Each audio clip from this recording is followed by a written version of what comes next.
Hello, hello, Periscope.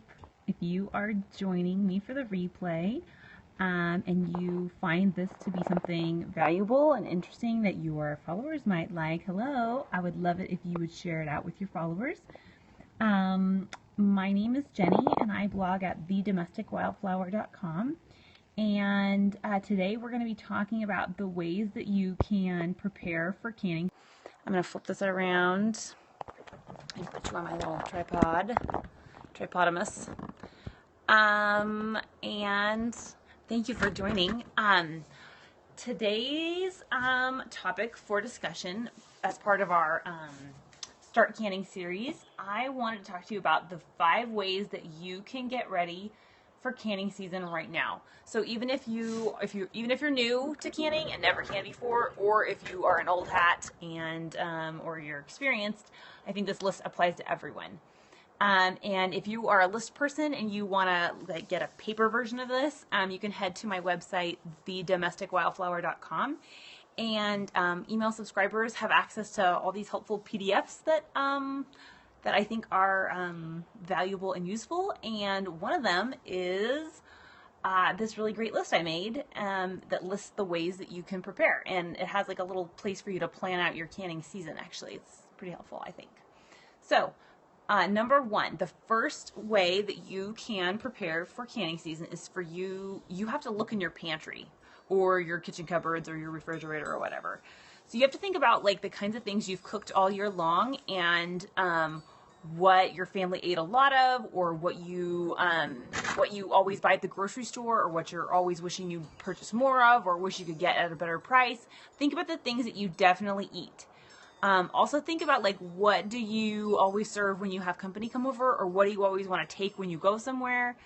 Think about the kinds of things that you eat on the regular, and also think about the things that you like to serve up when you're in a rush. So like on those nights that it's like crazy busy and you get home super late and everyone's starving. Thank you for joining, everyone. Think about those kinds of things. So think like, don't just think like right now we're on a salad kit because it's hot out. Think all year long, what are the kinds of things you like to feed your family? That's number 1. And for me, in my family, the one thing that I know we eat a lot of all year long is tomato sauce, but that's just specific to my family. I hope that wind chime's not too crazy loud. So like I do a ton of tomato sauce every year, as much as I can do. And usually I can't can enough, actually, usually before the next canning season rolls around. But that's because my family loves pasta. We eat a lot of tomato sauce on lots of different things. It counts as a vegetable, so like I feed it to my kids without any guilt. And that's the thing that I always find in my kitchen shelves. I wish I would have made more tomato sauce. So your second item on your to-do list as you're getting ready for canning season is you should make a wish list. You should think about the recipes that you want to try, the different kinds of things you would like to maybe try out, or wish that you had more of, or just think about what you would like to try for this year, your wish list. If you need some inspiration, you should get a good canning cookbook, or flip through some blog posts, or daydream a little bit about what would be really good to have. And again, think beyond right now and your seasons right now. And think about holidays, think about special occasions, think about old favorites. Make your little wish list. Number 3, you do have to think about seasons. Even if you live somewhere that is nice all year round or doesn't have seasons, you still have to think about seasons as far as the availability of produce wherever you are, and good produce. Just because you can get tomatoes in the grocery store year round doesn't mean that they're like really awesome and worthy of your time investing in preserving them. So depending on where you live, maybe this is a very, very serious concern, and you have to really map out when you're going to get what in the store. And for some of you, if you live in the Central Valley of California, well, you are in luck. You can get your hands on most things most of the time, and that's just life. So one way that you can think about your own personal canning path for this season, and think about whatever month you're in or whatever season you're in right now, think about what's going to be ripening next and get ready to can that next. So for example, when it gets time for apples to be ripe where I live, that is the time where I'm thinking about making apple juice. I have small children. We drink a lot of apple juice. I need to have my quart jars ready. I need to be thinking about, like, where am I going to store 100 pounds of apples when I go pick some? I need to be mentally getting in the game for apple juice. But that's not for several months. Like, apples aren't even ready to go until like the end of October here. So I have a while before I have to worry about apples. But what I do have to worry about is strawberries are almost done right now. So when you get into canning, you have to start thinking about, like, what is available to me right now at its peak, at its best time. And like I said, some of you, wherever you live, some of you may have access to great produce all the time, and this, step 3 won't be as applicable. But for some of us, it matters a lot. So, if you are like totally new and you have no idea when things are ripe, so this is just a very brief, just here are some things that are ripe when. In the spring, that's when things like asparagus and strawberries get ripe.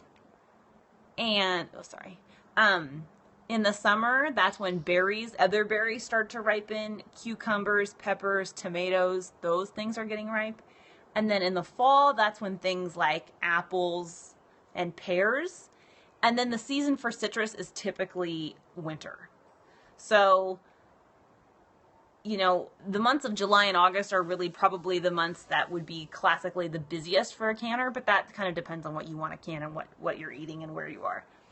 The fourth item on my 5 item list is you need to take stock of your equipment. So if you're brand new, I have a really helpful blog post on the blog, thedomesticwildflower.com, that lists all the pieces of equipment a brand new canner needs. And actually, that was what we talked about yesterday, I think, in our Start Canning series.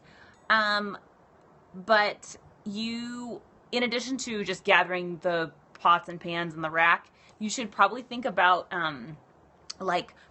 if this canning season you want to make jam for everyone, like every stocking in your family, if you want to give jam to all your aunts and uncles or whatever, then you need to think about that and get the little tiny jars and make sure you have coordinating lids and be ready to do that, because canning really is a cooking in advance thing. And that's awesome, but you really do have to think kind of a long ways in advance, because you're not going to be able to get the same produce in December as you can, in June. So that is something you have to think about equipment-wise. So getting jars that are the right sizes and the right lids that are the right sizes for whatever things you might want to can this season. The 5th item is to buy your non-perishable grocery items.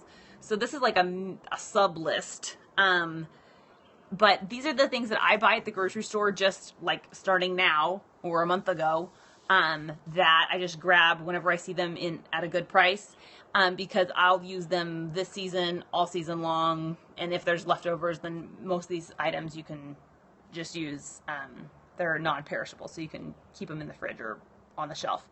So the first item on the non-perishable grocery items list is store-bought lemon juice.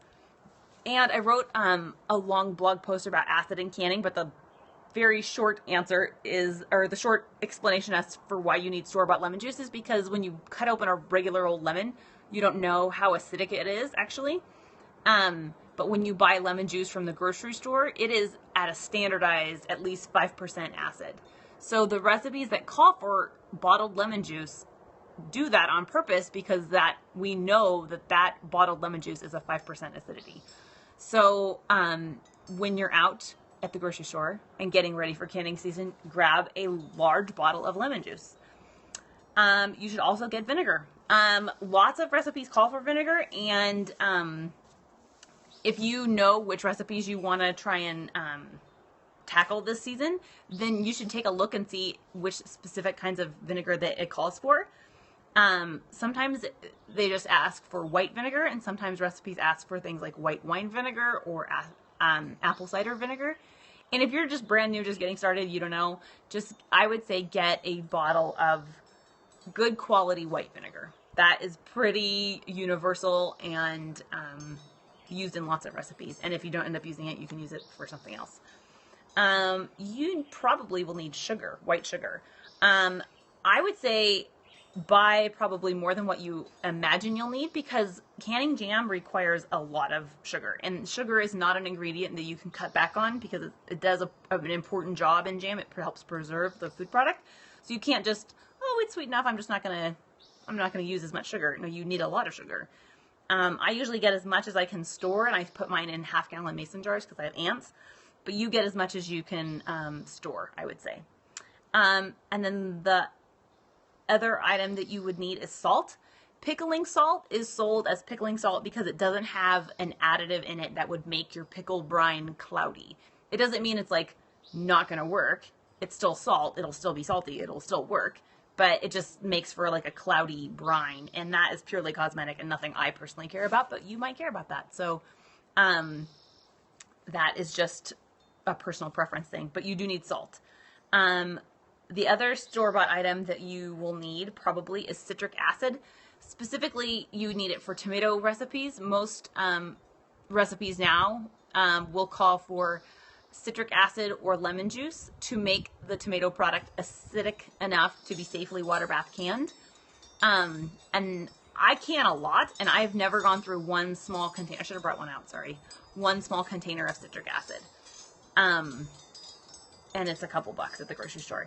And then the last item that you need that is brand new is canning lids. So you can't use the lids that you popped off jars all year long, or that just are used with whatever jars that you've rounded up. You have to have brand new canning lids. So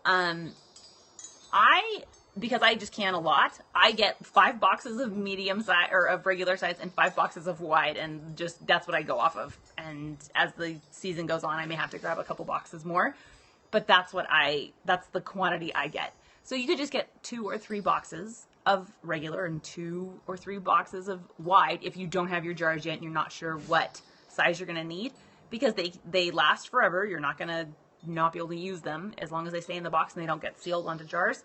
You can use them anytime. So that was kind of a long list. But if you are a list person, you'd like to print this out, head to thedomesticwildflower.com and print it. And